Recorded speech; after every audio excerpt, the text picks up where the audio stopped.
Karena data scientist nggak cuma bikin model selesai gitu ya. Kadang kita present ke manajemen, ke stakeholder, model yang dibikin itu kayak gimana, dasar teorinya apa, itu kita harus present juga gitu ya.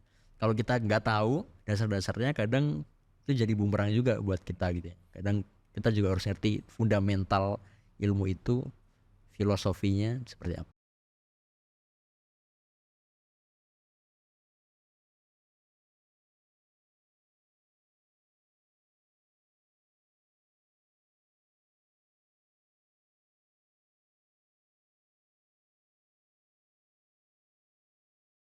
Hai semuanya, selamat datang di Growthcast, Level Up Your Mindset. Pada podcast kali ini, kita akan membicarakan mengenai data scientist, dan bagaimana data mampu membentuk bisnis digital, memberikan arahan kepada bisnis digital, dan tentunya membawa kita ke dalam masa depan yang lebih baik. Nah, pada episode kali ini kita kedatangan seorang tamu spesial, yaitu Mas Faldi. Selamat datang Mas Faldi. Terima kasih atas. Mas Faldi adalah seorang data scientist yang bekerja di Telkom. Mungkin kita akan langsung berbincang-bincang langsung aja ya dengan Mas Faldi ya. Nah, mungkin boleh Mas Faldi diceritakan mengenai bagaimana Mas Faldi kemudian bisa menjadi seorang data scientist nih di perusahaan Mas Faldi sekarang ini. Ya, terima kasih. Pertama terima kasih banget nih ke Hacktivate ya udah diundang. Senang banget bisa sharing knowledge ke teman-teman, terus bisa sharing experience juga. Semoga nanti bisa menginspirasi gitu ya. Mungkin cerita tentang background, kalau Mas Andri tadi bilang data scientist, malah saya background aslinya non IT ya sebenarnya. Lulusan saya sebenarnya kuliahnya industrial engineering, teknik industri, yang sebenarnya fokusnya lebih banyak ke manajemen. Kemudian masuk ke Telkom tahun 2018 juga sebagai MT gitu ya, as business analyst, sampai akhirnya saya juga keep up dengan dunia digital, belajar IT, akhirnya masuk ke dunia data science yang akhirnya selama 2 tahun ini lebih bahkan saya sudah menjadi data scientist di Telkom Indonesia. Nggak cuma di role data scientist maupun role lainnya juga, saya pernah sebagai inovator juga gitu ya. Oh wow. Itulah kenapa Telkom sekarang mungkin kalau kita sebut perusahaan telekomunikasi nggak dimentok di situ aja gitu. Tapi sudah masuk ke dunia digital juga gitu. Nah, ini yang menarik gitu karena tadi Mas Faldi bilang bahwa sebelumnya justru bukan dari IT ya, tapi justru dari engineering ya gitu kan. Ya. Nah, pertanyaan yang menurut saya menjadi menarik adalah apa alasannya terus kemudian Mas Faldi kemudian masuk ke dunia data science, padahal kan itu bukan background yang Mas Faldi tekunin gitu. Ya, yang pasti setiap diri dari kita pasti harus adaptasi ya. Kalau kita lihat dunia sekarang itu perubahannya udah sangat cepat. Apalagi Telkom, perusahaan telekomunikasi itu dampak terhadap perubahan teknologinya itu gede banget. Kalau kita stay di comfort zone kita di situ-situ aja, pasti kita nggak kalau bisa keep up gitu ya. Kita harus ikutin terus dunia ini atau perusahaan ini butuhnya kompetensi yang seperti apa gitu ya. Jadi ya mau nggak mau ya kita harus adaptasi terus belajar terus gitu ya. Ya memang, karena memang ini yang menjadi menarik ya kalau misalnya kita ngomongin tentang comfort zone, beberapa tahun kebelakangan ini kan kita mulai ada yang namanya istilah nyaman dengan rasa tidak nyaman gitu kan orang-orang bilang kan gitu. Jadi memang ya untuk bisa tetap level up dan sehingga ya mau itu nantinya switch karir ataupun memang berada di karir kita dengan jenjang yang lebih tinggi, ya kita tetap harus ya berani gitu ya untuk belajar dan keep up to date dengan ini ya. Terus apa yang Mas Faldi lakukan sehingga bisa yang tadinya bukan background data scientist kemudian bisa jadi data scientist, apa yang dilakukan Mas Faldi? Apakah ada ya mungkin ikut les tertentu atau mungkin apa gitu, apa yang dilakukan Mas? Iya, pertama kalau ini ya enaknya data scientist itu kan multi field ya, banyak bidang di dalamnya. Ada statistics, ada mathematics, ada programming juga, ada business acumen.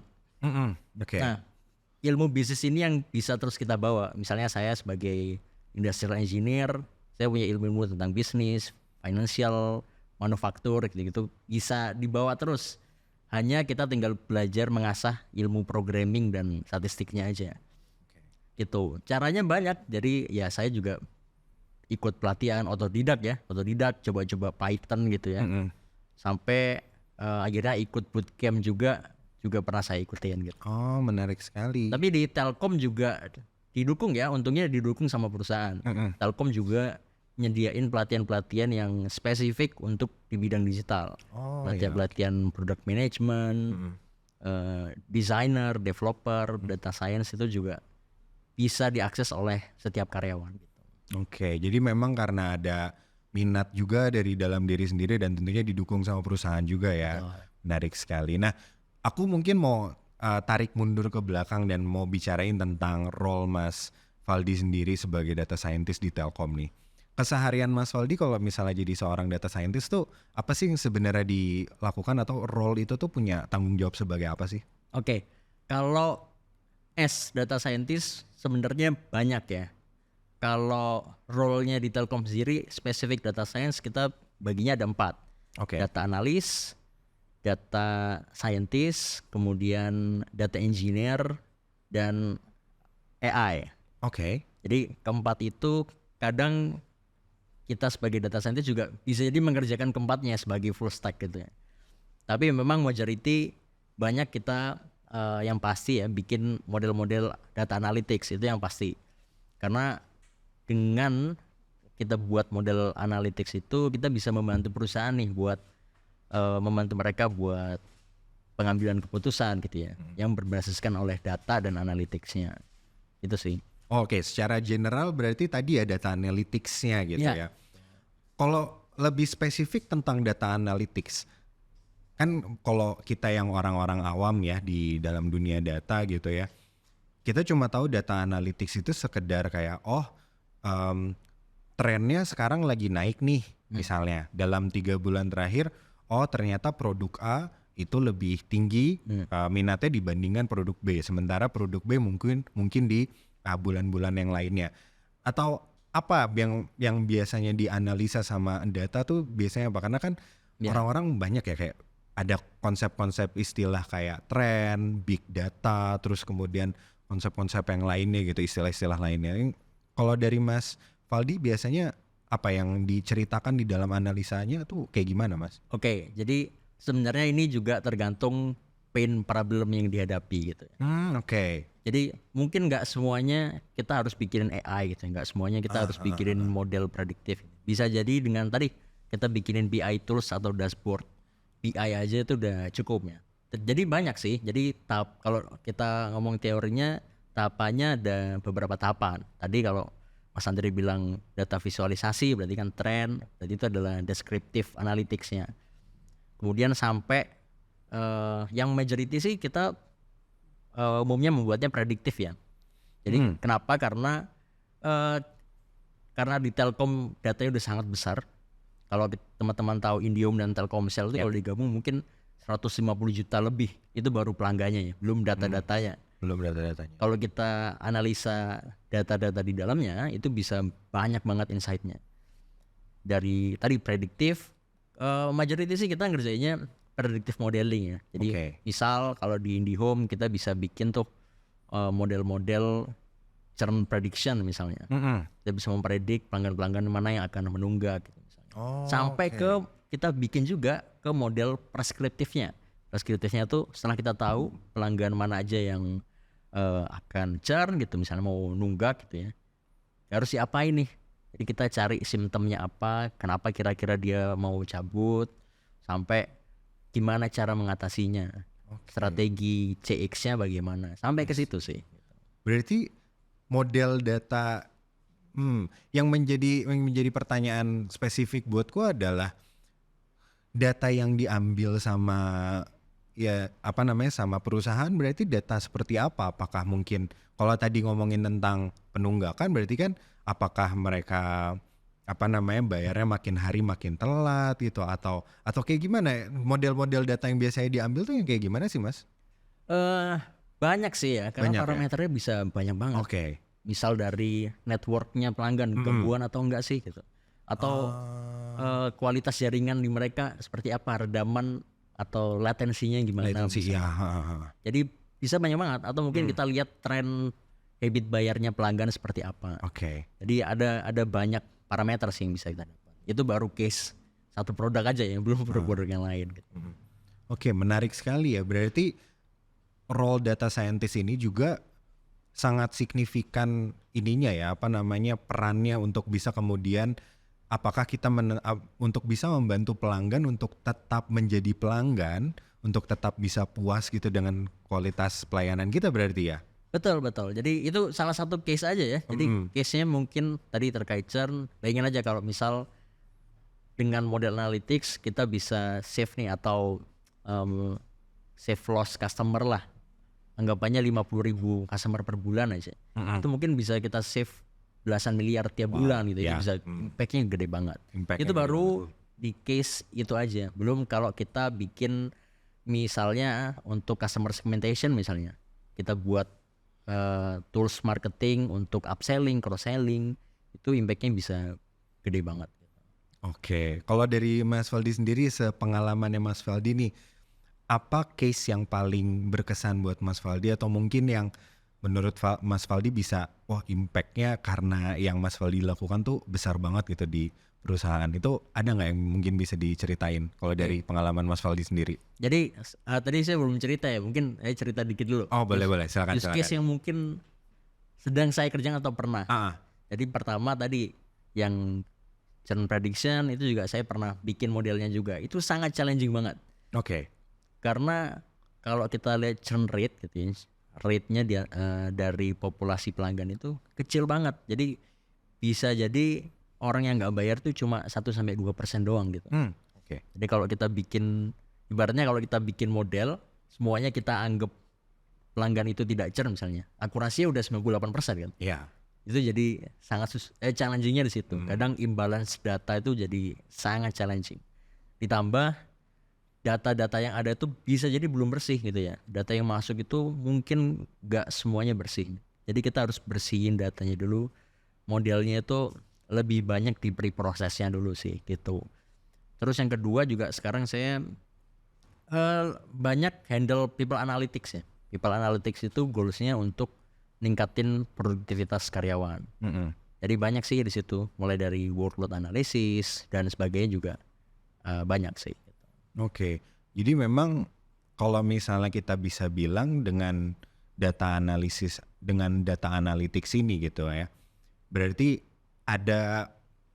aku bisa bilang gini, kepentingan perusahaan itu menjadi salah satu yang paling ditekankan oleh si data scientist ini, bagaimana kemudian kita bisa tahu apa pain-nya, kemudian mencari remedinya tadi berarti ya, mencari obat daripada pain yang dirasakan sama perusahaan, baru kemudian berarti apakah data scientist juga melakukan eksekusi terhadap dari pemberian obatnya gitu, atau cuma ngasih tahu kayak semacam prescription gitu loh ibaratnya, cuma ngasih ini obatnya nanti kamu yang minum ya gitu, atau cuma sekedar atau kita juga harus menjadi eksekutor dari ininya, dari pemberian obatnya gitu. Ya.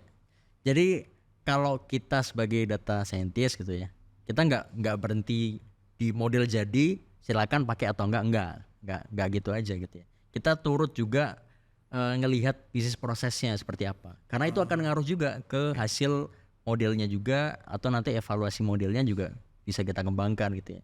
Jadi semuanya kolaborasi juga, dari tim marketing ngasih insight ke kita ngasih insight ke mereka misalnya, atau dari tim customer care itu juga saling ngasih masukan gitu ya.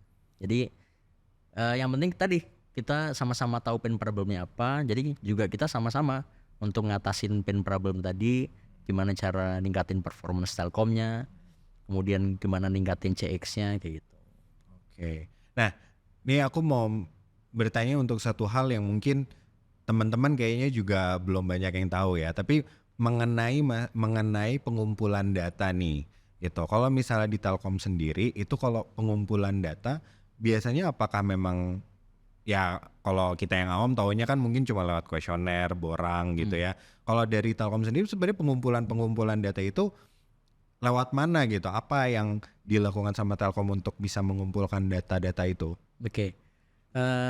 Benar. Jadi yang paling penting dalam proses menganalisa sebuah data itu adalah penyimpanan datanya.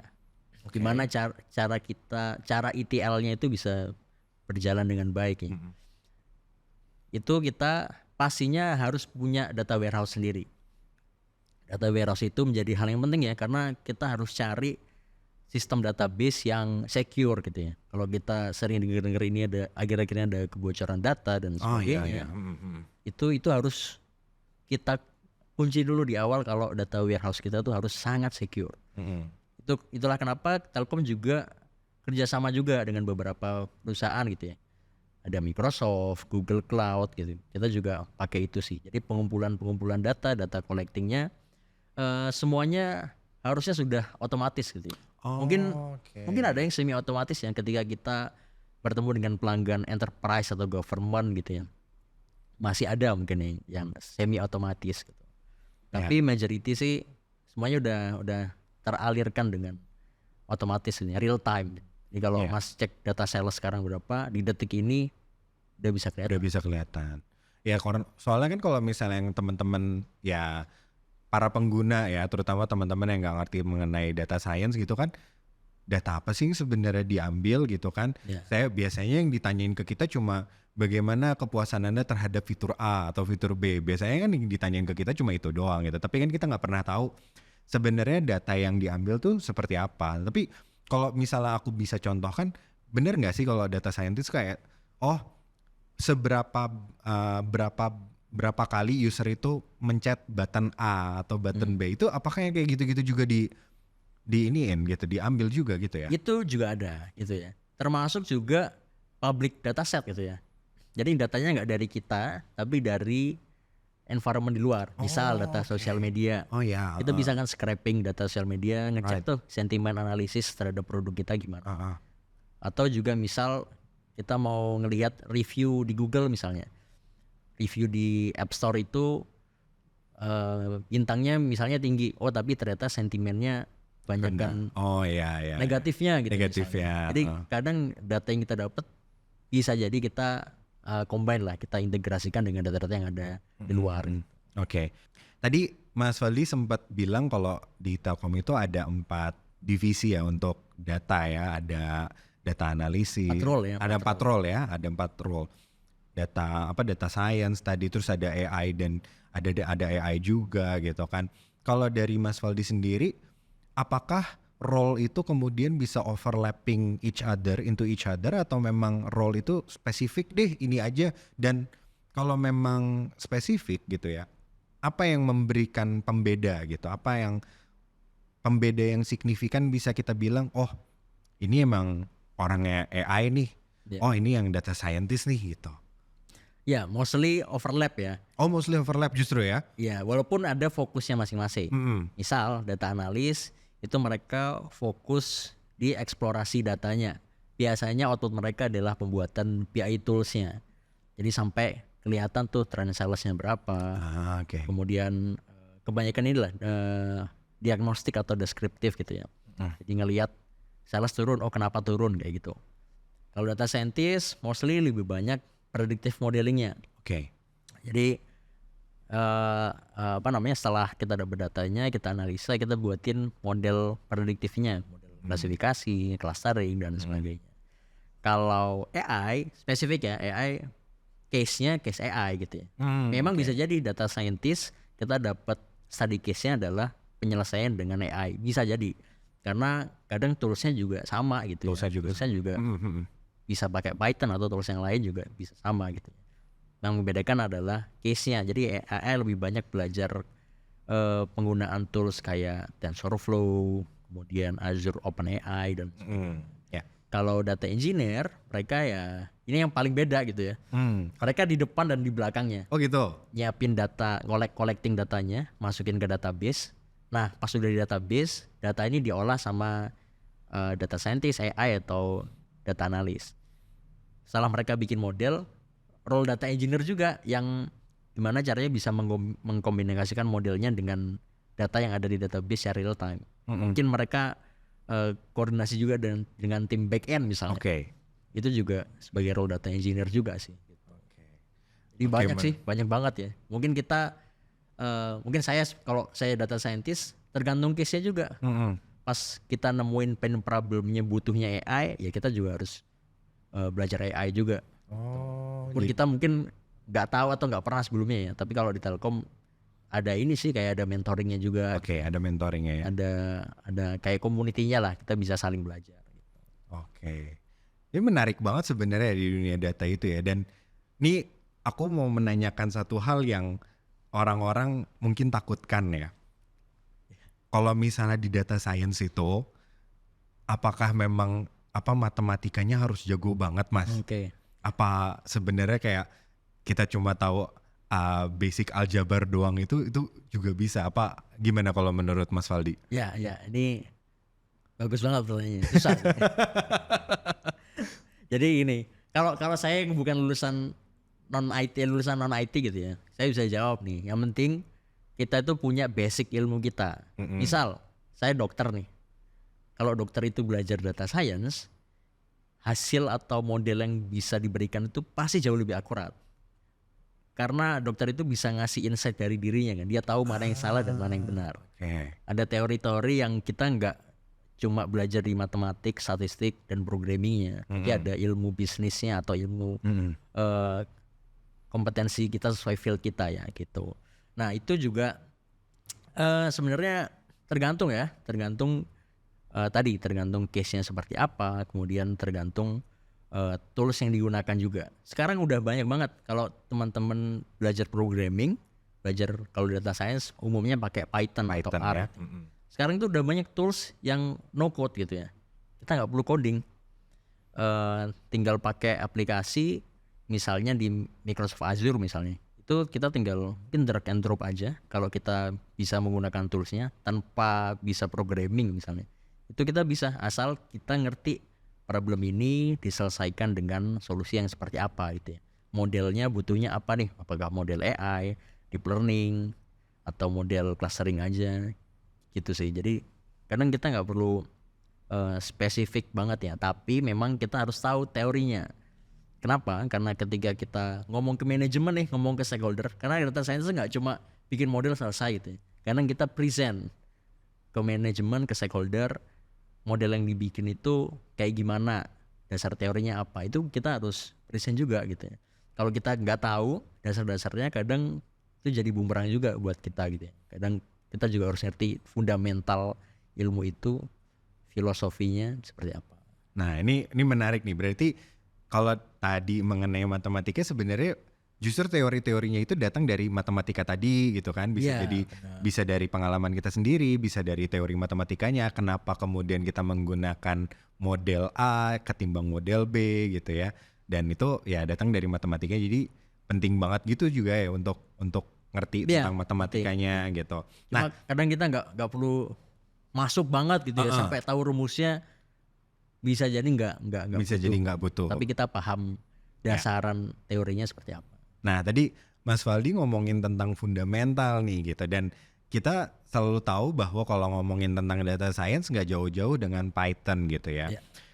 Tapi aku mau bicarain tentang skillnya ya, tentang skill fundamental apa sih yang seharusnya dimiliki sama seorang aspired data scientist gitu ya, orang yang baru pengen belajar data science gitu, atau mungkin mereka baru aja lulus dari bootcamp data science gitu misalnya.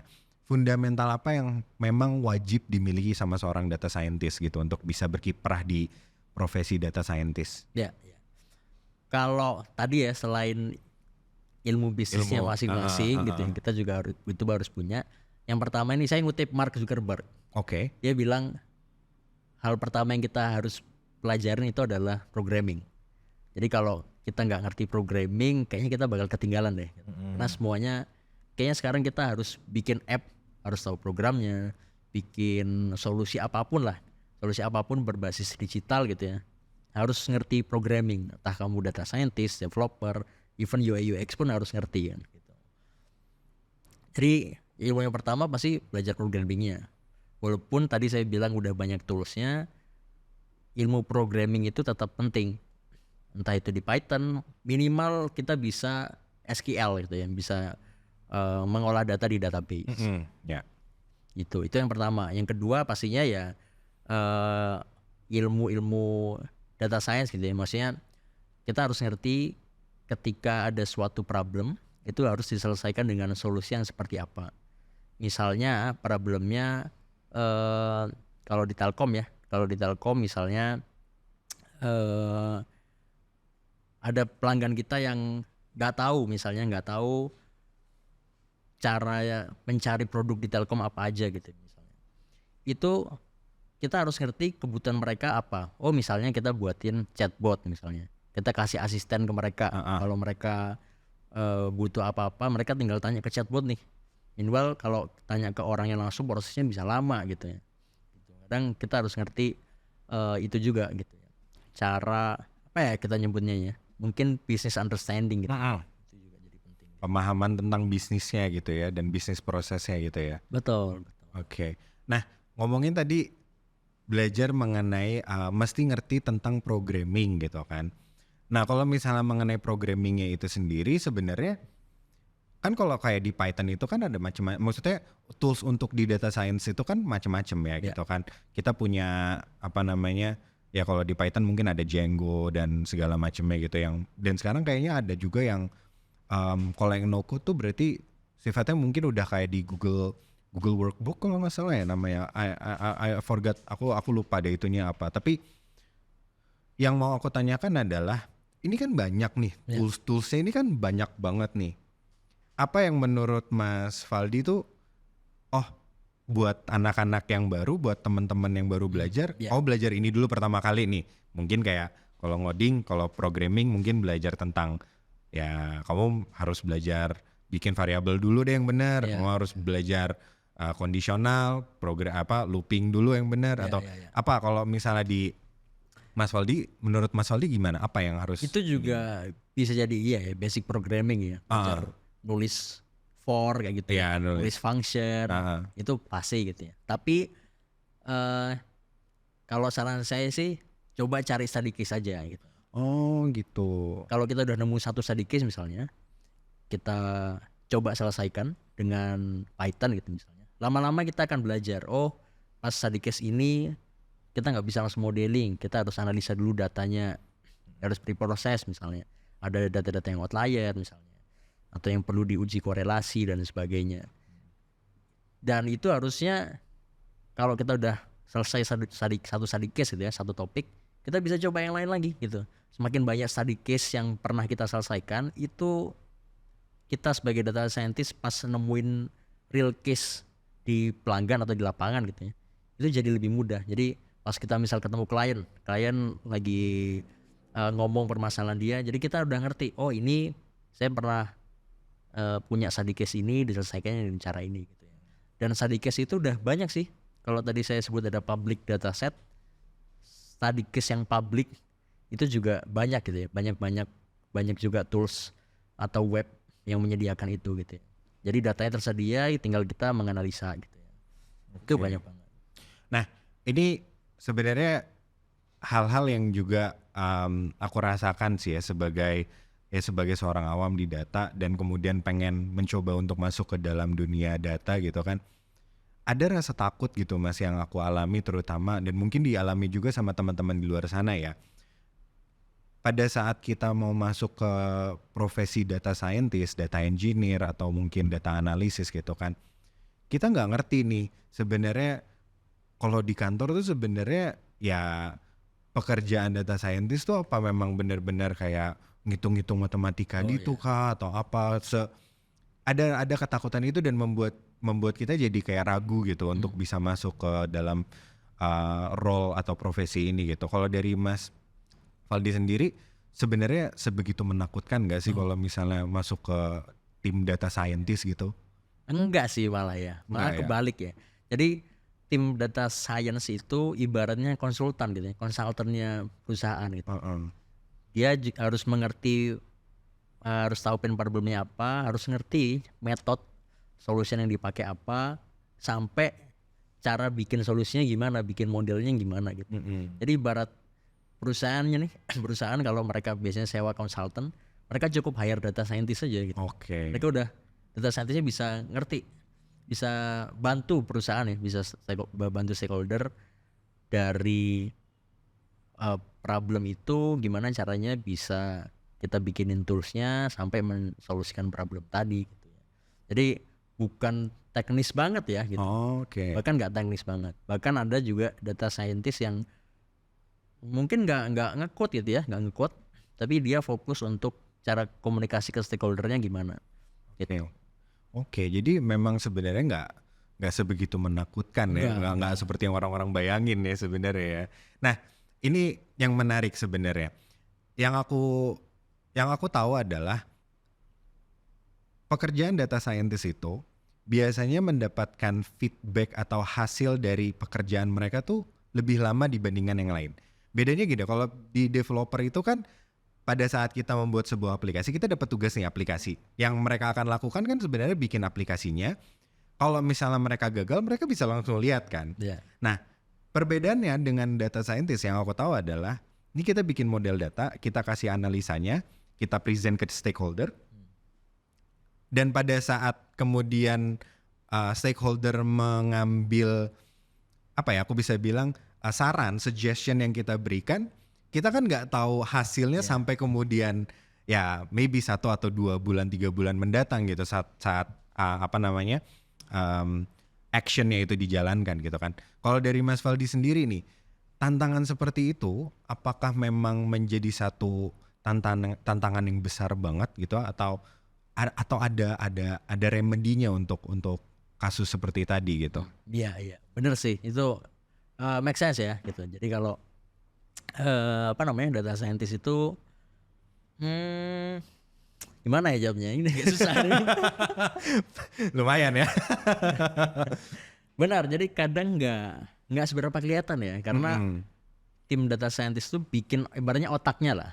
Oke. Kalau orang kan lihat fisiknya, bentuk badan mukanya gimana, itu yang dibentuk sama tim desainer dan developer gitu ya. Sementara data scientist dia bikin kerangka di dalamnya, otaknya gitu ya. Dan orang nggak ngelihat di ujung belakangnya itu, cuma tahu hasil dari developer gitu yang mau bangun fitur, atau desainer yang bikin UI UX-nya gitu. Sementara data scientist nggak kelihatan. Emang benar banget. Tapi kalau di Telkom itu kita ukur juga. Jadi ada nilai benefit yang kita bisa ukur. Misalnya sebelum kita bikin model, tadi misalnya churn ya, angka churnnya misalnya 100.000 misalnya. Setelah kita terapkan model segala macam, walaupun akurasinya mungkin rendah atau tinggi gitu ya, despite akurasinya tinggi atau rendah, tapi impactnya bisa kita lihat turun atau enggak sih gitu, berimpact atau enggak secara totalnya. Jadi kadang memang betul tidak sebegitu terlihat gitu. Tapi kalau di Telkom ada juga produk-produk yang memang AI based gitu ya, memang AI based. Jadi emang bisa kelihatan. Contoh tadi kayak chatbot. Kalau di Telkom itu salah satu produknya ada namanya IndiBiz. IndiBiz itu mirip kayak IndiHome, tapi kita jualan connectivity-nya itu ke UMKM dan pelaku bisnis.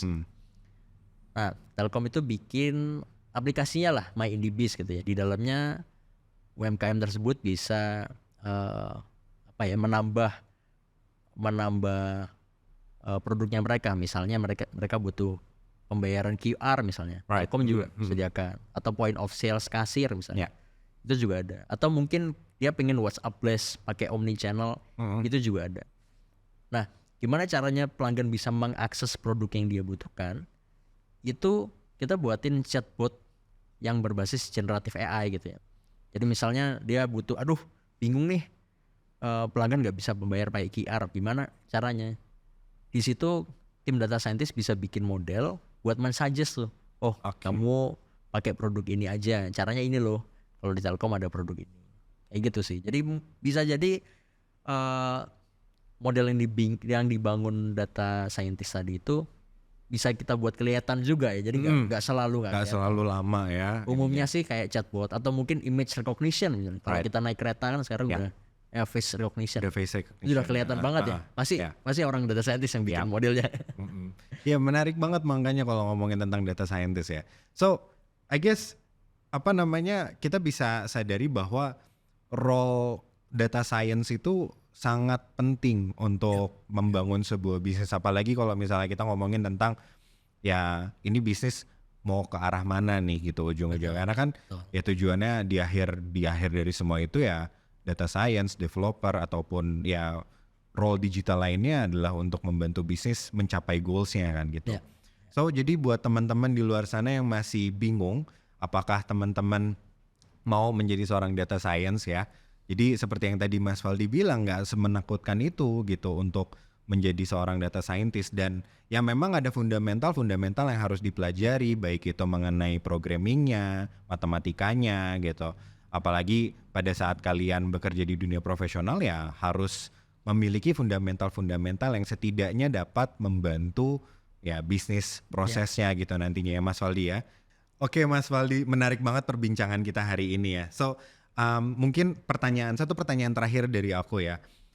Boleh nggak Mas kasih mungkin ada pesan-pesan buat teman-teman yang mau berkarir gitu di dunia data science, atau mungkin saat ini sedang baru aja gitu berkarir gitu di dunia data science, ada nggak kira-kira pesan-pesan dari Mas Valdi? Ya, pertama kita lihat perkembangan di dunia ini ya, dunia digital itu terus berkembang, teknologinya terus bertambah, jadi kita sebagai manusia juga harus beradaptasi. Di Telkom juga sama. Kita selalu pivot gitu ya, produknya nggak pernah sama, kita nggak pernah ada di comfort zone kita, bahkan ya telepon rumah ganti ke telepon seluler, ganti ke wifi gitu ya, sampai ke sekarang Telkom bikin solusi digital. Artinya perusahaan pun terus beradaptasi dan belajar terus gitu ya, nggak pernah berhenti belajar. Dan kita sebagai manusia maupun employee atau talent di dalamnya juga harus terus belajar. Ada suatu quote yang menarik banget agar kita bisa terus belajar gitu ya, yaitu capacity to learn is a gift, ability to learn is a skill, dan willingness to learn is a choice. Jadi setiap dari diri kita itu punya kapasitasnya masing-masing. Mungkin ada yang bisa belajarnya cepat, ada yang bisa belajar lambat. Itu kita nggak bisa menentukan ya, karena udah pemberian gift dari Tuhan gitu. Tapi kita punya pilihan, kalau kita mau belajar suatu hal itu kita butuh nggak sih, atau kita pengen nggak sih belajar gitu ya. Karena di setiap proses itu pasti ada proses pembelajarannya. Di setiap pengalaman kita, mau itu berhasil maupun fail gitu ya, pasti ada proses pembelajaran yang bisa kita ambil. Termasuk juga belajar hal-hal yang baru. Kalau kita mungkin nggak ngerti terhadap suatu hal, kita coba cari tahu, belajar, dalami dengan di hal itu gitu ya, kita bisa jadi mengerti.